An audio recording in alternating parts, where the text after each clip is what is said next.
여러분 반갑습니다. 반도체 오빠 트레장입니다. 어느새 또 이렇게 장이 끝나고 오늘 하루를 또 마무리하게 됐습니다. 한번 장을 살펴보도록 하겠습니다. 뭐 그렇게 썩 좋은 장은 아니더라고요. 오늘 보니까 뭐 오르락 내리락 계속 변동성이 좀 심했는데 그나마 코스피는 찔끔 올랐습니다. 0.36% 올랐고 코스닥이 좀 0.18% 빠졌어요. 오늘 코스피는 개인들이 한 748억 정도 매도를 했네요. 매도를 했고요.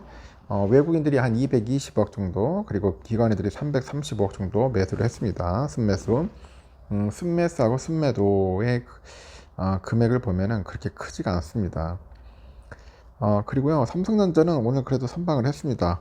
무려 500원이나 올랐어요. 500원 올랐고, 하이닉스는 1.9% 좋은 흐름 보였습니다. 삼바도 한 1.38% 올랐고요. LG엔솔은 한 0.2% 빠지고요. 포스코홀딩스 2.2%, 우선주 0.5, LG화학 0.5, SDI도 한 2.7, 현대차 0.1, 네이버 1.6, 포스코퓨처엠 2.5%, 기아가 0.2% 빠졌습니다. 대부분 그 기업들 종목들이 그렇게 썩 좋지 않은 그런 모습을 보여서 조금 짜증이 났죠. 코스닥은 912.5인데 개인들이 한 1127억 정도 매수를 했고 외국인하고 기관들은 좀 매도를 했어요. 오늘 에코프로 BM이 한 3% 빠지고요. 에코프로가 4% 빠졌습니다. LNF 2.48%, JYP 1.3% 정도 빠지고요. 펄어비스 0.1, HPSP 3.2% 정도 빠졌네요. 셀트리널스키는 0.6% 올랐고 포스코 DX 1.8% 올랐네요. 레인보우 로보틱스 0.2, HLB 3.8, SM 1.05, 루닛 3%, 셀트리온작 1.4, 알테오젠 18%, 클래시스 3.5% 이렇게 올랐습니다. 뭐 떨어지는 종목도 있고 올라갔던 종목도 있는데 이런 걸 보니까 참 치열합니다. 치열해. 아주 치열한 그런 모습들을 오늘 한번 볼 수가 있었어요. 하여튼 좀 오를 듯 하면서 떨어지고 떨어질 듯 하면서 오르고 아주 치열한 그런 하루를 보낸 것 같습니다. 하여튼 로봇 관련된 종목들이 상당히 요즘 강세인 것 같아요. 로봇 대장주. 두산 주가가 요즘 로보틱스 상장 기대감 때문에 벌써 20%나 넘게 폭등을 했다고 합니다. 오후 2시 그 기준에 봤을 때 두산이 전거래 대비 24.9% 오르고 있더라고요. 우선주인 두산 우는 가격 제한폭까지 취소됐고 다른 우선주도 그 두산 EUB도 26.9%나 올랐네요. 이 두산 주가가 급등한 이유는 다음 달 유가증권 시장에서 상장하는 그 두산 로보틱스의 시가총액이 한 2조 원 정도에 달할 거다 그런 말을 합니다.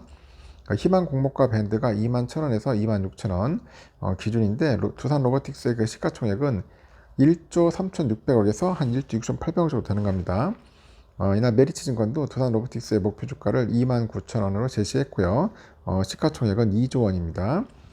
이렇게 두산 로보틱스가 2015년 설립된 그 글로벌 5위 협동 로봇 업체인데 올해 상반기 99억 정도의 영업 손실을 기록을 했지만은 하반기부터 본격적인 매출이 발생할 것으로 보고 있고 메리츠에서 또 두산 로보틱스가 25년 149억 원 영업이익을 올릴 거라고 예상을 합니다.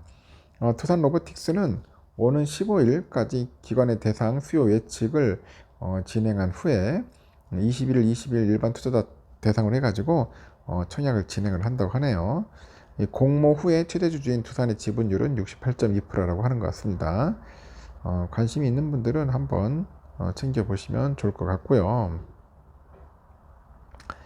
요즘 우리가 2차전지 때문에 난린 것 같아요. 지금 보니까 2차전지. 2차전지 업종이 계속 일제히 하락세를 보이고 있죠. 미국의 전기차 업체 테슬라가 가격이나 정책을 펼치다 보니까 수익성 악화가 예상이 돼가지고 역대 그 최대 수요처 중 하나인 또 중국은 부동산 리스크 때문에 지금 상당히 안 좋다.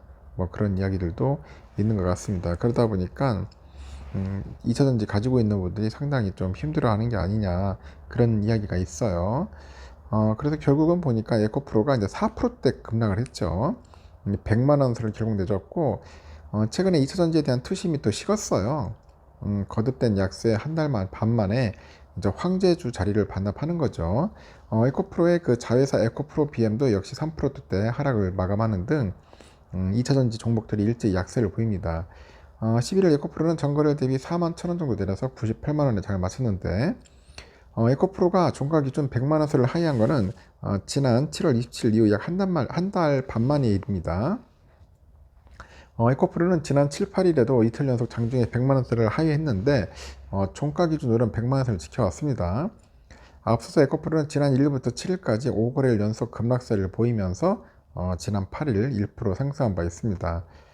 최근에 에코프로 주가가 약세를 보이다 보니까 코스닥 시가총액 1위 자리도 지난 4일 에코프로비엠한테 넘겨졌고요. 에코프로는 지난달 22일 에코프로비엠을 밀어내고 코스닥 대장주 자리에 올라선 바 있는데 이날 종가 기준 에코프로비엠의 시가총액이 28조 3,600억 정도 돼요. 에코프로의 시총도 26조 950억 정도 됩니다. 하여튼 에코프로비엠, 에코프로 엎치락뒤치락 합니다. 하여튼 안 좋아. 지금 한풀 꺾였어요. 결국은 뭐냐, 상승폭이 너무 컸으니까 그만큼 일부 조정이 좀 불가피하다, 그런 이야기를 하는 것 같습니다. 일단 우리의 삼성전자는 여러분들 아시다시피 78,000원으로 마무리됐습니다. 오늘 보니까 오르락 내리락 하더라고요. 오르락 내리락 하면서 결국 오후 됐을 때 좀 올라갔습니다. 78,000원으로 마무리됐고 7만원 선은 꿋꿋하게 지켜주는 것 같았어요. 됐고 JP 애들이 좀 많이 샀습니다. 114만 주 정도 이제 매수를 했고요. 그러다 보니까 외인들의 순매수세가 좀 많았습니다. 토탈 보니까 개인들이 조금 팔았어요. 오늘 개인들이 116만 주 정도 연락이 팔고, 오늘 외인들이 한 75만, 그리고 기관 애들이 한 44만 주 정도 매수를 했습니다. 그래서 외인과 기관 애들이 매수를 하다 보니까 주가가 오를 수밖에 없죠. 오를 수밖에 없습니다. 우선주도 마찬가지예요. 오늘 우선주도 좀 오를 듯 했는데 결국은 빠지더라고요. 오늘 우선주 힘이 없었습니다. 괜히 매가리가 없어요. 매가리가 없어. 아침부터 쭉 빠지더라고. 빠져서 56,800원으로 마감을 했습니다. 57,000원 선은 지켜줬어야 하는데 그렇게 지킬 만한 힘이 없었어요. 외인들이 좀 많이 팔았어요. 오늘은 본주는 사는데 우선주는 외인들이 별로 사질 않습니다. JP 애들이 한 10만 8천 주, 모건 스탠리 7만 5천, CT가 7만 3,900주 정도 순매도를 보였고요. JP가 좀 사긴 했죠. 또 7만 1,000주 정도 또 순매수도 했는데 하여튼 매도세가 좀 강했다, 그렇게 보시면 됩니다. 개인들은 한 11만 주 정도 샀고요. 기관이 5만 7천 정도 매수를 했습니다. 오늘은 외국인들이 한 22만 주나 많이 매도했어요. 그러다 보니까 우선주의 흐름은 그렇게 쏙 좋지 않았다, 그렇게 보시면 됩니다. 이렇게 해서 장 끝났습니다. 하여튼 선방을 했습니다. 참고하시고 즐거운 시간 보내시길 바라요.